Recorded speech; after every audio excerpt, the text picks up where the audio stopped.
Welcome to ji centric. और मैं आज आपके लिए लेके आया हूं पूरे ईडीसी सब्जेक्ट का रिवीजन। यानी रिवीजन बहुत जरूरी होता है। अगर किसी सब्जेक्ट को हमने पूरा पढ़ भी लिया है लेकिन अगर हमने उसको रिवाइज ढंग से नहीं किया लास्ट मोमेंट्स पे या लास्ट के कुछ मंथ पहले अगर हमने उसको बार बार रिवाइज नहीं किया तो फॉर्मूले हमें याद नहीं होते। और रियल में आपका रिवीजन बहुत ही इंपॉर्टेंट होता है किसी भी एग्जाम को क्रैक करने के लिए। तो मैं आपको पूरा ईडीसी एक बार रिवाइज करवा रहा हूं ताकि आपकी आंखों के सामने सारी चीजें आ जाए कि कौन कौन से फॉर्मूले गेट के लिए बहुत इंपॉर्टेंट होते हैं, कौन कौन से कॉन्सेप्ट को हमें बिल्कुल ध्यान रखना है, वहां से क्वेश्चन आते हैं। और ये आपको बहुत ही हेल्पफुल होने वाला है। पूरी ईडीसी आपकी आंखों के सामने तैरने लगेगी, ये मेरी गारंटी है।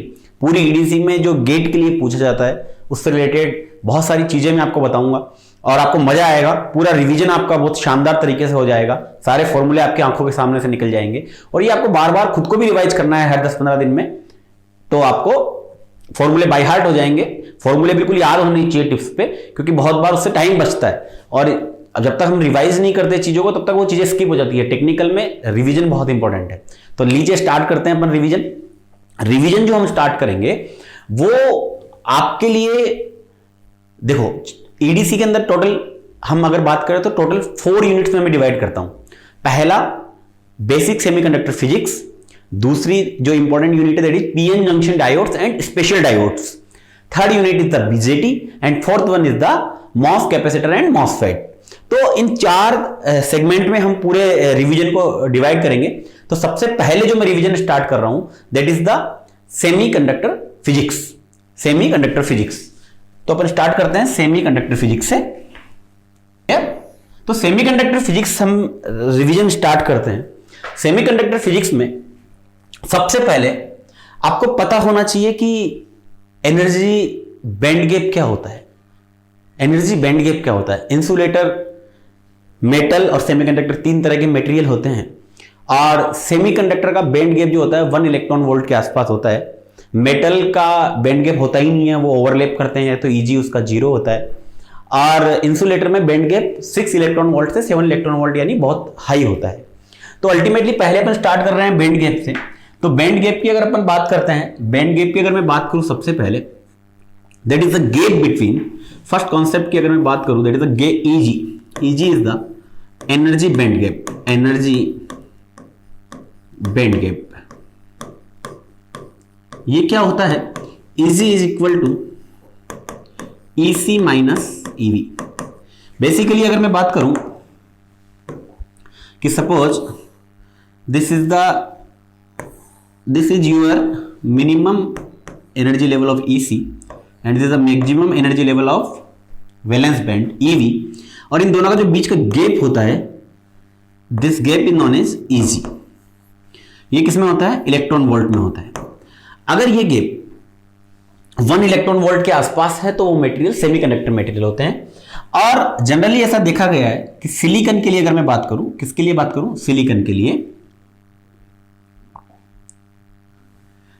लिए अगर अपन बात करते हैं this is the energy band gap for silicon is equal to, silicon के लिए एनर्जी बैंड गैप कितना होता है तो मैं लिख रहा हूं, सिलिकॉन के लिए होता है 1.21 माइनस 3.6 इंटू 10 की power minus 4 T electron volt. 1.21 minus 3.6 into 10 की power minus this T is the temperature, where T is the temperature. And then energy band gap for germanium की अगर बात करें तो 0.785 माइनस 2.23 इंटू 10 की power minus 4 T electron volt. यानी temperature पे कौन डिपेंड कर रहा है? Energy band gap. अगर आपका टेम्परेचर बढ़ेगा इफ टेम्परेचर इंक्रीजेज पड़ेगा तो ये वाला पार्ट बढ़ेगा तो एनर्जी बैंड गैप घटेगा, Eg विल रिड्यूस। तो आपको ध्यान रखना है कि टेम्परेचर के साथ एनर्जी बैंड गैप का क्या रिलेशन है? अपोजिट रिलेशन है। Eg is inversely proportional to temperature बढ़ेगा तो Eg घटेगा। अब अगर अपन ये बात करें, ये जनरलाइज इक्वेशन है सिलिकॉन और जर्मेनियम के लिए। अगर मैं कहूं कि energy band gap Eg for silicon and Eg at 300 Kelvin and Eg at 0 kelvin for silicon and germanium की बात करूं तो सिलिकॉन के लिए 300 केल्विन पे कितना होगा, इसको थोड़ा सा आगे ले जाता हूं मैं। This is the silicon and this is the germanium. अगर इसकी टेबल से बना लें अपन इसको अच्छे से तो ये अपने को बोलेगी, टेबल बोलती है कि this is the now energy band gap. हाँ, सिलिकॉन के लिए कितना है energy band gap at 300 kelvin. ये 300 अगर इसमें 0 केल्विन पुट करो, सबसे पहले 0 केल्विन के लिए देखते हैं। अगर 0 केल्विन इसमें 0 पुट करोगे तो it will B 1.21 electron volt. और अगर यहां पे जर्मेनियम में 0 पुट करोगे तो 0.785 इलेक्ट्रॉन वोल्ट। क्लियर। नाउ अगर हम T is equal to 300 room temperature put करेंगे, T is equal to 300 kelvin अगर आप इसमें पुट करोगे तो आपको क्या मिलने वाला है 1.21 माइनस 3.6 × 10⁻⁴ इंटू T की वैल्यू अगर रखेंगे अपन 300 तो हमें क्या मिलने वाला है, that is 1.1 electron volt at 300 kelvin. यानी कम हुआ, टेम्परेचर बढ़ा तो बैंड गैप कम हुआ। सेम ये अगर आप यहां देखें 0.785 इलेक्ट्रॉन वोल्ट, यहां पे भी T इज इक्वल टू 300 देखेंगे तो it will be almost 0.72 electron volt. तो this is the energy band gap for the silicon at germanium at 300 kelvin and 0 kelvin. ये आपको पता होना चाहिए कि what is the band gap. Band gap is basically EC minus EV। किसी electron को अगर यहां से इस इलेक्ट्रॉन का, यहां सपोज यहां बहुत सारे इलेक्ट्रॉन्स हैं और इस इलेक्ट्रॉन्स को अगर हमें ऊपर पहुंचाना है, कंडक्शन बैंड में पहुंचाना है, फ्री करना है, ये वैलेंस बैंड का इलेक्ट्रॉन है, अगर इसको यहां तक पहुंचाना है तो हमें कितनी एनर्जी देनी पड़ेगी, मिनिमम उसको इजी एनर्जी के बराबर देंगे तब वो वैलेंस बैंड से कंडक्शन बैंड में जाएगा और इलेक्ट्रॉन फ्री कहलाएगा। अभी ये बॉन्डेड इलेक्ट्रॉन होते हैं जो वैलेंस बैंड में होते हैं, तो जब तक आप इजी एनर्जी नहीं दोगे, अब ये जो एनर्जी आप किसी भी फॉर्म में दे सकते हो, आप ये लाइट की फॉर्म में दे सकते हो या आप इलेक्ट्रिक फील्ड की फॉर्म में दे सकते हो या आप किसी भी फॉर्म में दे सकते हो, टेम्परेचर की फॉर्म में दे सकते हो। अगर आप इतनी एनर्जी दे दोगे तो ये इलेक्ट्रॉन यहां से यहां जा सकता है। The first concept is the energy band gap concept. Are you clear about it? And then अगर अपन बात करें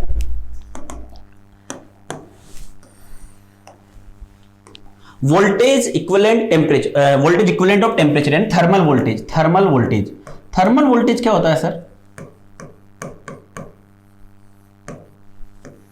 अगर हम थर्मल वोल्टेज की बात करें तो दिस इज द, हम इलेक्ट्रॉनिक्स के अंदर, क्योंकि इलेक्ट्रॉनिक्स में टेम्परेचर का बहुत इंपॉर्टेंस है, टेम्परेचर डिपेंडेंट डिवाइस होता है जनरली इलेक्ट्रॉनिक्स डिवाइस, क्योंकि टेम्परेचर बढ़ने से बॉन्ड टूटते हैं, कोवेलेंट बॉन्ड आसानी से टूट जाते हैं टेम्परेचर बढ़ने से, और कंसंट्रेशन चेंज होती है। तो कंसंट्रेशन अगर चेंज होती है तो हमारी कंडक्टिविटी भी चेंज होती है, यानी टेम्परेचर बहुत इंपॉर्टेंट रोल है। तो टेम्परेचर अगर हम चेंज करेंगे तो कहीं ना कहीं वो एक तरह की एनर्जी है जो कि वोल्टेज की फॉर्म में भी हमें पता होनी चाहिए। तो टेम्परेचर को अगर वोल्टेज में कभी भी कन्वर्ट करना है तो we can create it like VT is equal to K bar T upon Q। Are you clear? This is the VT is the thermal equivalent of the voltage. K bar is the Boltzmann constant. Boltzmann constant and T is the temperature in Kelvin. Kelvin भी बोलते हैं और degree kelvin, आजकल नया sign है degree kelvin, बात एक ही है। और Q is the charge. Are you clear about it? तो this is the thermal voltage. Thermal voltage का मतलब है कि जहां पे आपको K is the Boltzmann constant, T the temperature. Temperature को हम किस में कन्वर्ट कर सकते हैं? हम VT में, इक्विवेलेंट वोल्टेज में कन्वर्ट कर सकते हैं। अगर बोल्ट्जमान कांस्टेंट की वैल्यू की बात करें तो K bar is equal to 1.38 into 10 की power -23 joule per kelvin. Joule per kelvin, ठीक है। जूल क्यों आया? क्योंकि Q को अगर आप V से मल्टीप्लाई करते हो, कभी भी अगर चार्ज वोल्टेज से मल्टीप्लाई करता हो तो क्या बन जाता है? एनर्जी बन जाता है, और अपॉन T जाएगा तो टेम्परेचर, तो यानी joule per kelvin is the unit of K बार। और अगर आप K लिखना है, देखो ये किसमें मैंने लिखा है? एनर्जी जूल में है, लेकिन इलेक्ट्रॉनिक्स में जो एनर्जी होती है, वो छोटी यूनिट होती है, एनर्जी बहुत कम एनर्जी होती है। रियल क्लासिकल दुनिया में एनर्जी बहुत ज्यादा होती है, इसलिए जूल में लिखी जाती है मैकेनिक्स में। बट हमारे यहां जो एनर्जी हमें लिखनी है वो इलेक्ट्रॉन वोल्ट में लिखनी है। तो इलेक्ट्रॉन वोल्ट में लिखने के लिए हमें 1.6 इंटू 10⁻⁻19 का यूज लेना पड़ेगा। तो we can convert in the joule into the electron volt. और अगर कन्वर्ट करेंगे तो हमें क्या मिलेगा, ये आपने पढ़ा भी होगा, अगर आप इलेक्ट्रॉन वोल्ट को, जूल को इलेक्ट्रॉन वोल्ट के अंदर कन्वर्ट करते हैं तो you will get 8.62 into 10⁻⁻5 electron volt पर डिग्री केल्विन या केल्विन। तो this is the Boltzmann constant. और अगर आप इसको थोड़ा सा ऊपर ले जाएं तो देखो एक काम कर सकते हैं कि we can do this, we can write this is Vt is equal to, देखो अगर आपको टी नहीं दिया, के बार कांस्टेंट है, क्यू भी कांस्टेंट है, दोनों की वैल्यू अगर आप यहां पुट कर दोगे, दोनों की वैल्यू अगर पुट करेंगे तो हमें क्या मिलेगा, T upon 1,11,400। This is the volt T direct formula. अगर आपको टेम्परेचर पता है आप सीधे टी रखो, 11600 से डिवाइड करो, you will get the answer equivalent in the voltage. और कई बार क्या होता है, कई बार सिचुएशन ऐसी आ जाती है कि Vt, T हमें पता है, T इज 300 केल्विन। जनरली जो क्वेश्चन दिया होता है उसमें T is equal to 300 kelvin होता है। और अगर आप 300 केल्विन पे इसको कैलकुलेट करोगे तो Vt इज इक्वल टू क्या आएगा, that is almost equal to 26 millivolt. किसके बराबर आता है, Vt is equal to 26 millivolt at 300 kelvin. कई सारे इलेक्ट्रॉनिक्स में क्वेश्चन मिलेंगे जिसके अंदर Vt आपको दिया होगा that is equal to the 26 millivolt. तो आपको क्लियर हो गया होगा थर्मल वोल्टेज कॉन्सेप्ट क्या होता है। क्लियर? तो फर्स्ट एनर्जी बैंड हमने पढ़ा, उसके बाद हमने थर्मल वोल्टेज का बेसिक कॉन्सेप्ट देखा। मैं आपको छोटी छोटी चीजें रिवाइज करवा रहा हूं, पहले पूरा सेमीकंडक्टर फिजिक्स का रिवीजन अपन देखेंगे अच्छे से। क्लियर हो गया? कोई डाउट हो तो मुझे बताइए ना। अब अगर अपन आगे चले नेक्स्ट डेफिनेशन की तरफ अगर आप चलते हैं तो अपने को अपन कह सकते हैं कि next definition is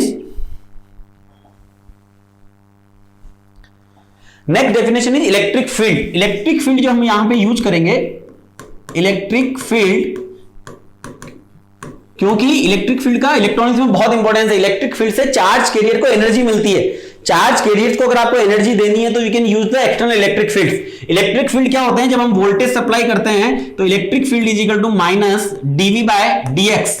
D is the change in voltage. Minus इसलिए कि आप जैसे जैसे दूर जाओगे तो वोल्टेज डिक्रीमेंट एक तरीके से। इलेक्ट्रिक फील्ड में आप जैसे जैसे आगे चलोगे आपने वोल्टेज, क्योंकि जैसे आप प्लस से माइनस वोल्टेज की तरफ जाते हो तो इलेक्ट्रिक फील्ड यूं चलता है प्लस से माइनस की तरफ। तो आप जब इलेक्ट्रिक फील्ड की डायरेक्शन में वोल्टेज डिक्रीज होता है, so this is the minus dV by dx, applied voltage upon dx। इसमें एक छोटा सा कॉन्सेप्ट है कि अगर सपोज कोई, ये एक सेमीकंडक्टर बार है, यूनिफॉर्म डॉप सेमीकंडक्टर बार, यूनिफॉर्मली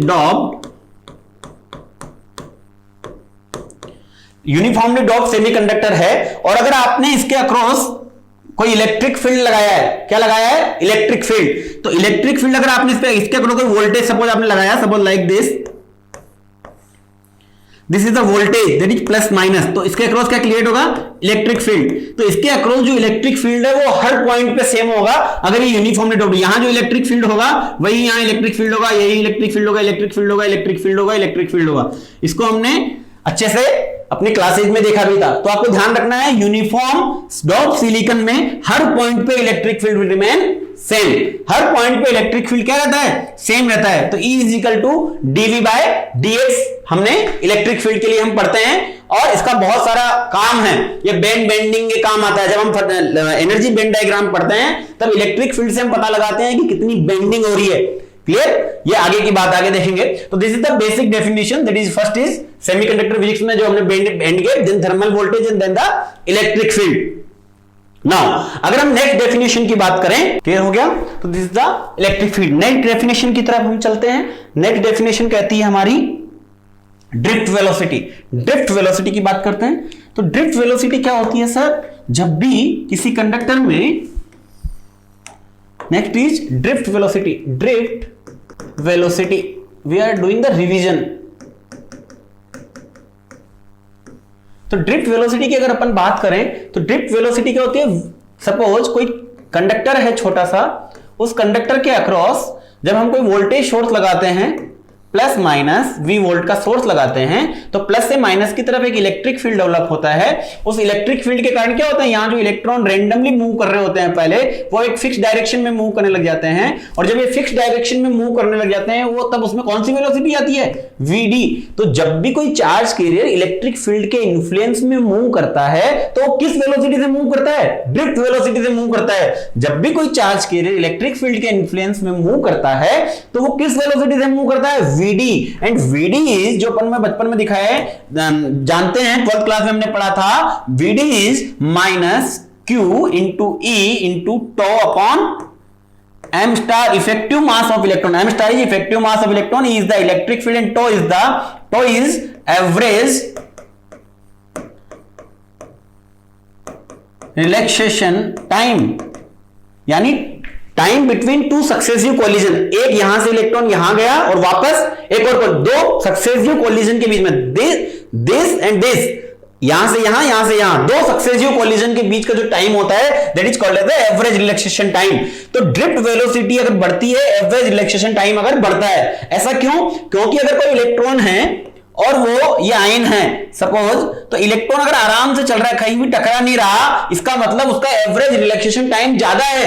और कोई भी इलेक्ट्रॉन अगर किसी आयन से नहीं टकरा रहा है, एटम से नहीं टकरा रहा, इसका मतलब आराम से चल रहा है, आराम से चल रहा है, इसका मतलब उसका टो ज्यादा है, और टो जाता है इसका मतलब उसकी वेलोसिटी ज्यादा होगी। आराम से चलेगा तो उसका ड्रिफ्ट वेलोसिटी भी उसकी ज्यादा होगी। Are you clear about it? Now अगर इस एक्सप्रेशन में हम ध्यान से देखें तो Q कांस्टेंट है, टॉ कांस्टेंट है, M star is also constant, तो दैट इज VD। यहां पे इस वाले पार्ट को अगर अपन ध्यान से देखें तो we can do like this, VD is equal to minus Q tau M star, ये पूरा कांस्टेंट हो गया, इंटू E।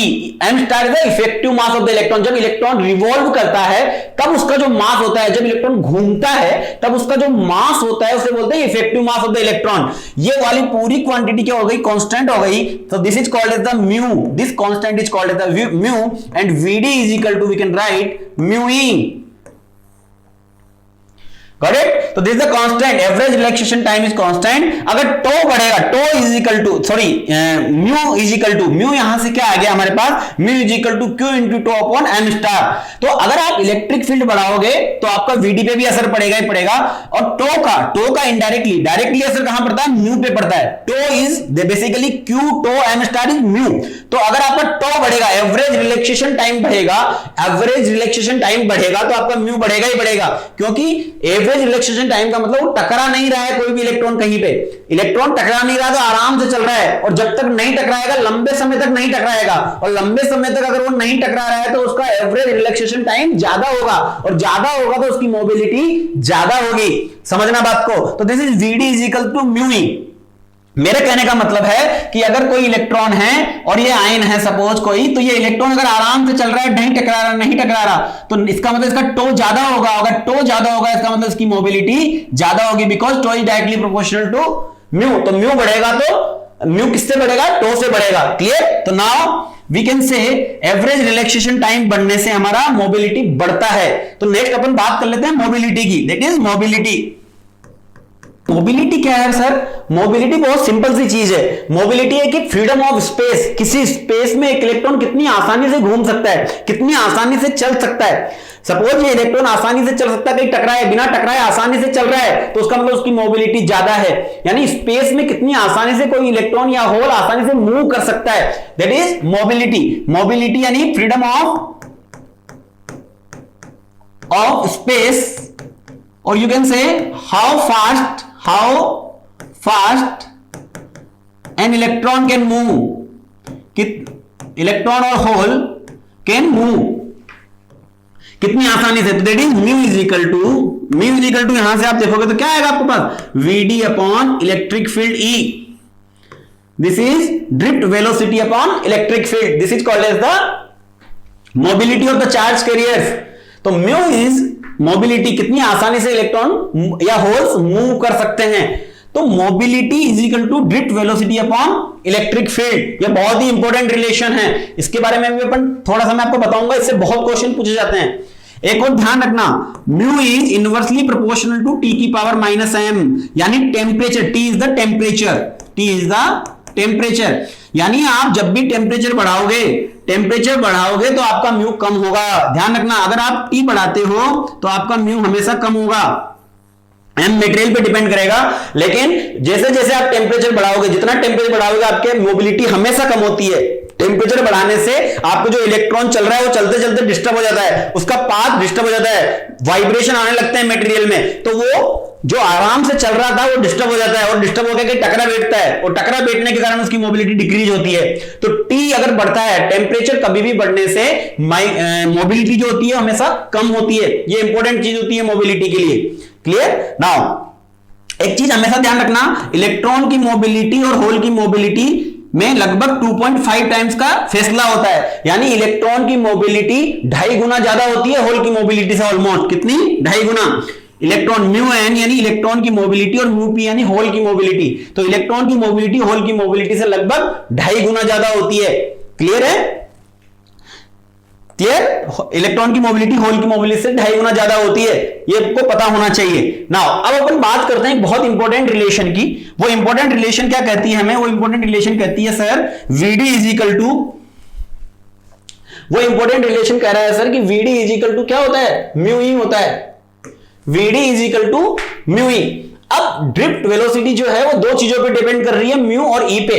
तो आपस में क्या रिलेशन है सर म्यू का और ई का? म्यू और ई का क्या रिलेशन है? तो यहां से म्यू इज इक्वल टू आता है वीडी अपॉन ई। अब अपन इनका रिलेशन देखते हैं म्यू और ई का। एक ग्राफ दिया जाता है इसके लिए म्यू और ई के रेस्पेक्ट में। एक साइंटिस्ट ने स्टडी की थी, एक्सपेरिमेंटल स्टडी। उस स्टडी के अंदर क्या पाया? उसने पाया कि मोबिलिटी और इलेक्ट्रिक फील्ड का कोई स्पेशल रिलेशन होता है। नॉर्मल रिलेशन नहीं होता इनवर्सली प्रोपोर्शनल जो यहां से दिख रहा है। एक स्पेशल रिलेशन होता है, क्योंकि आपका जब इलेक्ट्रिक फील्ड चेंज होता है तो म्यू भी चेंज होता है और वीडी भी चेंज होता है। दोनों चीजें साथ साथ चेंज होने के कारण आपका ये रिलेशन कुछ अलग रिजल्ट देता है हमें। तो कैसे रिजल्ट देता है सर? ये रिजल्ट कैसे देता है? इलेक्ट्रिक फील्ड और मोबिलिटी के बीच में रिलेशन अगर अपन बनाए, या इलेक्ट्रिक फील्ड और वीडी के बीच में अगर ग्राफ बनाए, तो कैसे रिजल्ट आते हैं? देखते हैं सर कैसे रिजल्ट आते हैं। रिजल्ट ऐसे आते हैं सर। ये ग्राफ बहुत इंपॉर्टेंट है गेट के लिए, इससे बहुत बार क्वेश्चन आए हैं आपके गेट में। Now this is the mu and this is the E. E is the electric field. Electric field को मैं 3 सेगमेंट में बांट देता हूं, एक 0 इलेक्ट्रिक फील्ड और एक 10 की पावर 3, ये वोल्ट पर सेंटीमीटर में है। किसमें है? क्योंकि इलेक्ट्रिक फील्ड की यूनिट क्या होती है? Voltage per unit length. तो वोल्ट पर सेंटीमीटर में 10 की पावर 3, 10 की पावर 4 और लास्ट इज 10 की पावर 7। 3 सेगमेंट में बांट दिया। इस रेंज को जब इलेक्ट्रिक फील्ड 0 से 10 की पावर 3 के बीच में होता है, जब इलेक्ट्रिक फील्ड 0 से 10 की पावर 3 के बीच में होता है तो हम क्या बोलते हैं? लो इलेक्ट्रिक फील्ड बोलते हैं। जब 10 की पावर 3 से 10 की पावर के बीच में तो हम क्या बोलते हैं? Medium electric field. और जब 10 की पावर 4 से ज्यादा होता है तो क्या बोलते हैं? Large electric field. तो 3 तरह के इलेक्ट्रिक फील्ड आपके सामने हो गए, large, low, medium and large. अगर आप लो इलेक्ट्रिक फील्ड अप्लाई करते हो कभी भी सेमीकंडक्टर डिवाइस में, क्या अप्लाई करते हो? लो इलेक्ट्रिक फील्ड। लो इलेक्ट्रिक फील्ड अगर आप सेमीकंडक्टर यानी 10 की पावर 3 वोल्ट पर सेंटीमीटर से कम अप्लाई करोगे इलेक्ट्रिक फील्ड, तो क्या होगा? क्या होगा सर? अगर आप कम वोल्टेज अप्लाई करोगे, कम इलेक्ट्रिक फील्ड अप्लाई करोगे, तो आपका म्यू, ऐसा साइंटिस्ट ने देखा कि आपका म्यू जो ऑलमोस्ट था वो क्या रहेगा? कांस्टेंट रहेगा सर। कब तक? जब तक 10 की पावर 3 इलेक्ट्रिक फील्ड रहेगा, almost mu will be constant. फिर उसने देखा कि थोड़ा और इलेक्ट्रिक फील्ड बढ़ाते हैं। जब उसने 10 की पावर 3 से 10 की पावर 4 के बीच में इलेक्ट्रिक फील्ड बढ़ाया, जब उसने 10 की पावर 3 से 10 की पावर 4 के बीच इलेक्ट्रिक फील्ड बढ़ाया, तो उसने देखा कि सब लीनियरली डिक्रीज हो रहा है इलेक्ट्रिक फील्ड। कैसे डिक्रीज हो रहा है? सब लीनियरली। और उसके बाद फिर उसने 10 की पावर 4 से 10 की पावर 7 के बीच बढ़ाया, तो उसने देखा कि और अलग तरीके से फिर डिक्रीज हो रहा है, लीनियरली डिक्रीज हो रहा है। तो उसने एक चीज देखी कि सर 3 अलग अलग तरीके से डिक्रीज हो रहा है इलेक्ट्रिक फील्ड। कैसे? सॉरी, मोबिलिटी इलेक्ट्रिक फील्ड के साथ। यहां पे अगर लो इलेक्ट्रिक फील्ड की बात करो इस रीजन से इस रीजन की, तो म्यू क्या था? म्यू इज, यहां पे लिखते हैं अपन, म्यू कांस्टेंट रहेगा इस रीजन में। तो म्यू क्या रहेगा? कांस्टेंट। और अगर इस रीजन की 10 की पावर 3 से 10 की पावर 4 की बात करोगे तो म्यू डिक्रीज हो रहा है, लेकिन ई की पावर -12 से डिक्रीज हो रहा है। क्लियर? यहां पे अगर आप देखोगे 10 की पावर 4 से 10 की पावर 7 लीनियरली डिक्रीज हो रहा है, तो म्यू इज ई की पावर -1। तो आपको ध्यान रखना है कि ये रिलेशन अलग अलग जगह है। ये मीडियम लो इलेक्ट्रिक फील्ड के लिए, ये मीडियम, ये लो इलेक्ट्रिक फील्ड के लिए, ये लो ई के लिए है, ये मीडियम ई के लिए है, और ये लार्ज ई के लिए है। तो ये रिलेशन आपको इलेक्ट्रिक फील्ड और उसके बीच में ध्यान रखना पड़ेगा। अगर ऐसा होता है, अगर ये रिलेशन म्यू और ई के बीच में ऐसा है, तो फिर वीडी और ई के बीच में भी कुछ होगा, क्योंकि तभी तो ये मेंटेन रहेगा। तो वीडी और ई के बीच में कैसा रिलेशन होगा सर? तो मैं आपको ये भी समझा देता हूं कि वीडी और ई के बीच में कैसा रिलेशन होगा। वीडी और ई की बात करेंगे अगर अपन, तो this is this is drift velocity और this the electric field sir. अगर आप ड्रिफ्ट वेलोसिटी और इलेक्ट्रिक फील्ड की बात करोगे तो वही तीन तरह के इलेक्ट्रिक फील्ड हैं, low, medium and high. Low, this is low, this is medium and this is high. Same. तो अगर आप इसके लिए ड्रिफ्ट वेलोसिटी बना रहे हो इसी इलेक्ट्रिक फील्ड के लिए, इसी इलेक्ट्रिक फील्ड की एक्सिस के लिए ड्रिफ्ट वेलोसिटी बढ़ा रहे हो, तो देखो सबसे पहले जब आप लो इलेक्ट्रिक फील्ड बढ़ाओगे 0 से 10 की पावर 3 के बीच में, तो आपकी ड्रिफ्ट वेलोसिटी लीनियरली इंक्रीज होगी। कैसे इंक्रीज होगी? लीनियरली। इसको थोड़ा सा अच्छे से बनाओ, लीनियरली इंक्रीज होगी। देन अगर आप फिर मीडियम ले जाओगे इलेक्ट्रिक फील्ड को 10 की पावर 3 से 10 की पावर 4, तो आपने देखा सब लीनियरली इंक्रीज होगी। और फिर आप जब इसको 10 की पावर 4 से 10 की पावर 7 के बीच में ले जाओगे तो आप देखोगे कि ये वीडी है, वीडी जो है वो कांस्टेंट हो जाएगी। तो यहां पे भी एक फंडा है, this is VD is linearly increasing. तो यहां पे क्या क्या लिखेंगे अपन? Linearly increasing, this is sub linearly increasing and this is constant. Saturated इसको बोलते हैं, सैचुरेटेड।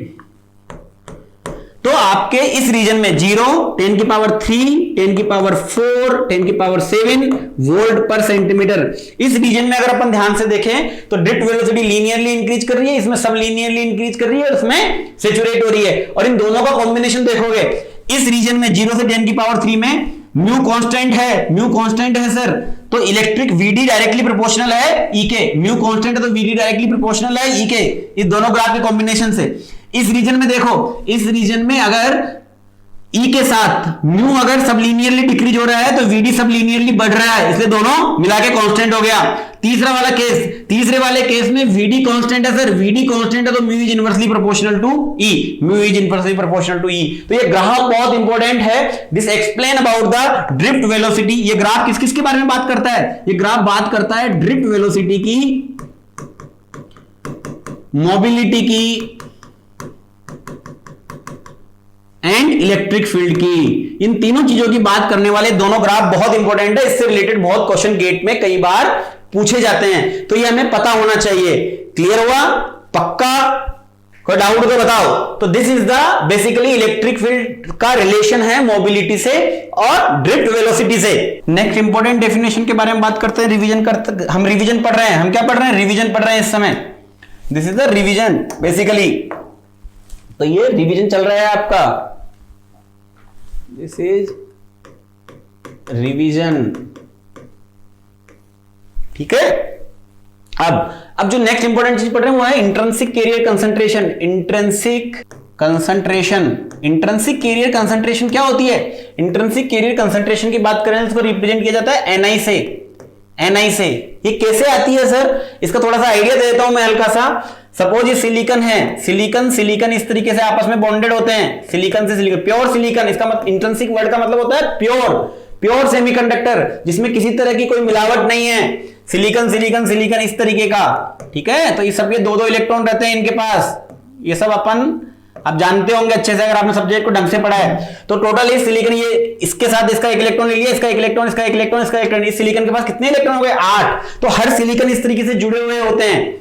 तो जब भी आप क्या करते हो, टेम्परेचर बढ़ाते हो। ये सब किसमें है अभी? ये सब कहां पड़े हुए हैं? सिलिकॉन के आउटर मोस्ट शेल में 4 इलेक्ट्रॉन होते हैं, 4। ये सब वैलेंस बैंड में है, बॉन्डेड इलेक्ट्रॉन कहां है? वैलेंस बैंड में। इसको ऐसे डायग्राम से भी समझ सकते हैं अपन। ये स्ट्रक्चर अभी 0 केल्विन पे है। कितने केल्विन पे है ये स्ट्रक्चर? सर ये स्ट्रक्चर अभी 0 केल्विन पे है। अगर इसका डायग्राम देखें, बैंड डायग्राम, तो कैसा बनेगा सर? बैंड डायग्राम इसका ऐसा होगा सर, दिस एंड दिस। तो ये this is EC, this is EV, और इस EV में सपोज ये सिलिकॉन के 4 इलेक्ट्रॉन, ये 4 इलेक्ट्रॉन आपस में बॉन्डेड है। ये कहां है? कंडक्शन बैंड में बॉन्डेड होते हैं, ये सॉरी वैलेंस बैंड में बॉन्डेड होते हैं। तो ये चारों 8 इलेक्ट्रॉन यहां सपोज पड़े हैं दिखाने के लिए। अब ये अभी कोई टेम्परेचर नहीं है, T इक्वल टू कितना है? 0 केल्विन है सर। कोई टेम्परेचर नहीं दिया हमने, तो अभी कंडक्शन बैंड में कोई इलेक्ट्रॉन नहीं होगा। ये वैलेंस बैंड है, ये वैलेंस बैंड है, इसके बाहर जो होता है वो कंडक्शन बैंड होता है। कुछ क्या होता है? Conduction band. इसके बाहर वाले एरिया में कुछ ना कुछ कंडक्शन बैंड होता है। तो ये जो कि यहां इसमें दिखा रहा हूं मैं, दिस द वैलेंस बैंड। यहां ये जो है ये वैलेंस बैंड है, इसलिए इसके इलेक्ट्रॉन यहां रख दिए मैंने दो, ये एक तरीके से ये बॉन्डेड इलेक्ट्रॉन हो गए यहां के 1 2 3 4 5 6 7 8 दिखाने के लिए। तो दिस इज वैलेंस बैंड में। अभी ये खाली है, एम्प्टी है। जब तक यहां पे कोई इलेक्ट्रॉन नहीं होगा तब तक कोई कंडक्टिविटी नहीं होती है सर। तो अब क्या करें, इसी स्ट्रक्चर को जब हम टेम्परेचर दे देते हैं, इसी स्ट्रक्चर को, किसी स्ट्रक्चर को, ये जो बनी हुई है लाइक दिस, इसी सिलिकॉन की स्ट्रक्चर को अगर आप टेम्परेचर दे दोगे तो क्या हो जाएगा, T = 300 केल्विन पे ले आओगे। 300 केल्विन पे ले आओगे सर, तो आपके ये जो आपस में बॉन्डेड हैं, कोवेलेंट बॉन्ड बोलते हैं इनको, ये शेयरिंग ऑफ इलेक्ट्रॉन्स है। तो शेयरिंग ऑफ इलेक्ट्रॉन है T = 300 केल्विन पे जब आ जाएगा तो क्या होगा, ये बॉन्ड सर टूट जाएंगे सर। ये बॉन्ड थर्मली वीक होते हैं, टेम्परेचर से टूट जाते हैं। अगर ये टूट के कहां जाएगा सर ये इलेक्ट्रॉन, ये बाहर कहीं कंडक्शन बैंड में चला जाएगा सर ये इलेक्ट्रॉन यहां से हटके। तो यहां पे क्या हो गया, अगर ये इलेक्ट्रॉन यहां से टूट के यहां गिरा तो यहां क्या क्रिएट कर गया, एक स्पेस। तो यानी एक बॉन्ड टूटने से एक होल क्रिएट हुआ और यहां पे एक इलेक्ट्रॉन क्रिएट हुआ। फिर अगर ये बॉन्ड भी टूट गया सपोज, तो यहां से भी क्या क्रिएट हो गया, होल, और यहां पे ये एक इलेक्ट्रॉन बाहर आ गया ये कंडक्शन बैंड में, सॉरी यहां पे नहीं, ये कंडक्शन बैंड में यहां आ गया एक इलेक्ट्रॉन इस टेम्परेचर से। तो एक होल क्रिएट हो गया इधर, एक होल यहां, दो इलेक्ट्रॉन यहां, दो होल। यानी अगर आप ध्यान से देखो तो टेम्परेचर के कारण क्या हो रहा है, कुछ नंबर ऑफ इलेक्ट्रॉन्स और कुछ नंबर ऑफ होल्स क्रिएट हो रहे हैं। और ध्यान से देखोगे तो पता लग रहा है दोनों बराबर हैं, क्योंकि जितने बॉन्ड टूटेंगे उतने ही होल और उतने ही इलेक्ट्रॉन। इसी डायग्राम को यहां देखूं, इसी में देखूं, इसके जैसे डायग्राम में देखूं, इसमें भी देख सकता हूं सर, इसमें देख लेता हूं। अगर इसमें देख लेता हूं तो क्या होगा, this and this is EC, this is EV। अगर इसी चीज को मैं इसमें समझाने की कोशिश करूं, जो कि ये T = 0 केल्विन पे था, अब इसको T = किस पे लिया है, 300 केल्विन पे। अब ये जो 8 इलेक्ट्रॉन थे यहां बॉन्डेड, 1 2 3 4 5 6 7 8, इसको यहां बना दिया मैंने वापस। लेकिन अब होगा क्या, ये टेम्परेचर दिया, टेम्परेचर देने से इन 8 इलेक्ट्रॉन के बीच के बॉन्ड टूट गए। ये बॉन्ड है इनके बीच में, ये बॉन्ड टूट गया तो ये इलेक्ट्रॉन यहां से उड़ के यहां चला गया और पीछे क्या क्रिएट कर जाएगा, पीछे सर एक होल क्रिएट कर जाएगा सर। ऐसे ही अगर ये बॉन्ड भी टूट जाए, ये इलेक्ट्रॉन भी कहां चला जाएगा सर, यहां चला जाएगा। ये इलेक्ट्रॉन भी कहां चला जाएगा, यहां चला जाएगा। ये इलेक्ट्रॉन भी बॉन्ड टूटेगा तो यहां चला जाएगा, ये इलेक्ट्रॉन भी बॉन्ड टूटेगा तो कहां, यहां चला जाएगा। और यहां नीचे क्या रह गए सर, नीचे रह गए सर ये होल क्रिएट हो गए सर। तो अगर आप ध्यान से देखो तो 4 इलेक्ट्रॉन और 4 होल क्रिएट हो गए। यानी इस तरह के प्योर सेमीकंडक्टर में जब उसको T = 300 केल्विन पे ले आते हैं तो number of electron number of hole create हो जाते हैं। और इन number of electron number of hole, क्योंकि ये प्योर सेमीकंडक्टर है, सिलिकॉन, इसलिए इसका नाम रख दिया इंट्रिंसिक यानी Ni। N और P = क्या होता है सर, Ni होता है। तो this is called the intrinsic concentration. Pure semiconductor में T = 300 केल्विन पे कोवेलेंट बॉन्ड टूटने के कारण, टेम्परेचर के कारण जो कोवेलेंट बॉन्ड टूटते हैं उससे जो नंबर ऑफ इलेक्ट्रॉन और होल फ्री होते हैं उसे हम क्या बोलते हैं, इंट्रिंसिक कंसंट्रेशन। अब आपको ध्यान से देखो, this is the energy band gap EC - EV, यही होता है। और ये किससे टूट रहे हैं बॉन्ड, टेम्परेचर से। तो दो चीजें यहां दिख रही है, एक तो इस इलेक्ट्रॉन को यहां से लेके यहां तक की यात्रा तय करनी है, इस इलेक्ट्रॉन को यहां से लेके यात्रा तय करनी है। अगर एनर्जी बैंड गैप बहुत ज्यादा होगा तो बहुत मुश्किल होगा इलेक्ट्रॉन का यहां से यहां पहुंचना। तो एक तो एनर्जी बैंड गैप पे कौन डिपेंड कर रहा है, बॉन्ड का टूटना यानी Ni यानी N और P, और एक टेम्परेचर पे। दो चीजों पे हमारा काम हो रहा है। तो Ni जो होता है उसका जो फॉर्मूला होता है Ni², वो क्या होता है, mathematical formula A0 T³ e⁻ -Eg/kT। ये फॉर्मूला होता है Ni का। Ni कहता है कि Ni is the A0 the material constant, T is the temperature, यानी Ni² is directly proportional to T³। Temperature जैसे जैसे बढ़ाओगे वैसे वैसे बॉन्ड ज्यादा टूटेंगे तो N और P ज्यादा फ्री होंगे, यानी Ni is directly proportional to T⁵2। यहां से पता लग गया कि अगर टेम्परेचर बढ़ाएंगे तो Ni तो बढ़ना ही बढ़ना है। लेकिन एनर्जी बैंड गैप के साथ क्या है, अगर आप इस फॉर्मूले में देखो एनर्जी बैंड गैप बढ़ाओगे तो Ni कम होगा, क्योंकि e⁻ में है।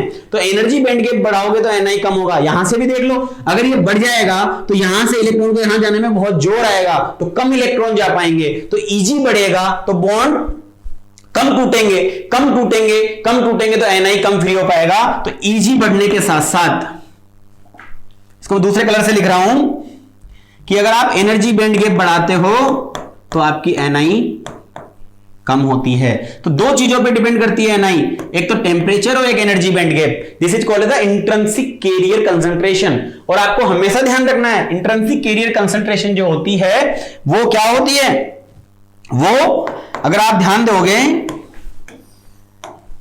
तो एनआई जो होती है वो सिलिकॉन के लिए फिक्स है। कितनी होती है एनआई सिलिकॉन के लिए, दैट इज 1.5 इंटू 10 की पावर 10 पर सेंटीमीटर क्यूब। और एनआई जो जर्मेनियम के लिए होती है वो कितनी होती है, 2.25 इंटू 10 की पावर 13 पर सेंटीमीटर क्यूब। तो this is the N I intrinsic concentration, ये फिक्स होती है सिलिकॉन के लिए और जर्मेनियम के लिए। आपको कई बार याद होनी चाहिए, क्वेश्चन में कई बार अगर नहीं दी हुई हो तो आपको ये यूज कर सकते हो आप। That is N I over silicon is 1.5 in 10 की power 10 and N I for germanium is 2.25 in 10 की पावर 13 पर सेंटीमीटर क्यूब।